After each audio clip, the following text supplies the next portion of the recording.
உங்கள் favourite TV ஷோக்களை இனி miss பண்ண தேவையில்லை. ZEE5 இல் முற்றிலும் இலவசமாக காணுங்கள். இங்கேயும் எப்பொழுதும்.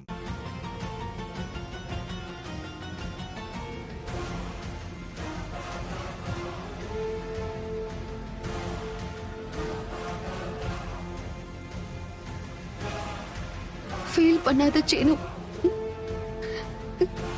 ஏதோ ஆக்சிடென்டெல்லாம் நடந்துருச்சு. நாம என்ன பண்ண முடியும்? அடுத்தது என்ன செய்யலாம்னு பார்க்கலாம். இப்போ உனக்கு சந்தோஷமா இருக்கும்ல? என்னடா இப்படி பேசுற? நான் ஏன் சந்தோஷப்பட போறேன்? நேத்து தான் சொன்னேன், புதுலோட வித்து உன் காசை கொடுத்துருவேன். அதுவும் போச்சு. திரும்ப ஒரு ஆளுக்கு 50 லட்சம் கொடுக்கணும். எல்லாம் எனக்குன்னு வந்து நடக்குது. நான் யாருக்கும் எந்த கெடுதலும் நினைச்சதில்லை. என்ன மட்டும் ஏன் அந்த கடவுள் இவ்வளவு கஷ்டப்படுத்துறாருன்னே தெரியல. நீ ஃபீல் பண்ணாத. நான் என் அப்பா கிட்ட 50 லட்சம் ரூபாய் பணம் வாங்கி கொடுக்கறேன். நீ அந்த ஆள் கிட்ட வாங்கின கடனை கொடுத்துரு. என் சிச்சுவேஷனை யூஸ் பண்ணிக்கலான்னு பாக்குறியா? ஏன்டா இப்படி சொல்ற? பணத்தை கொடுத்து டைவர்ஸை கேன்சல் பண்ண வச்சலான்னு பாக்குறியா? ஐயோ, நான் அப்படிலாம் எதுவும் நினைக்கல. இது ஒரு கடனை கூட நீ நினைச்சுக்கோ.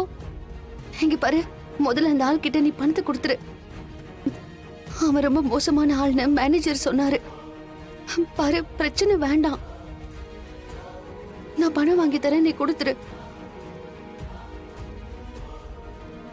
இங்க பாரு, எவ்வளவு பணமா இருந்தாலும் பரவாயில்ல, நான் கொடுத்துக்கிறேன். உங்ககிட்ட இருந்து 1 ரூபா கூட எனக்கு வேண்டாம். ப்ளீஸ் சீனு, புரிஞ்சுக்கோ. எதுவும் தேவையில்லை. பணத்தை கொடுத்துட்டு 4 பேருக்கு முன்னாடி அதை சொல்லி காட்டி என்னை அசிங்கப்படுத்தின வரைக்கும் போதும். திரும்பவும் அந்த பணத்தை உனக்கு கொடுக்கறதுக்கு போராடணும்.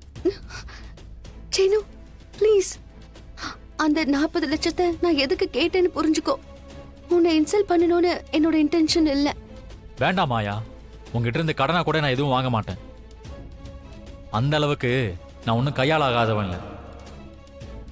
இது ஏன் பிரச்சனை, இதை எப்படி சரி பண்ணணும்னு எனக்கு தெரியும். ZEE5 ஆப்பை டவுன்லோட் செய்து அனைத்து எபிசோடுகளையும் இலவசமாக பாருங்க.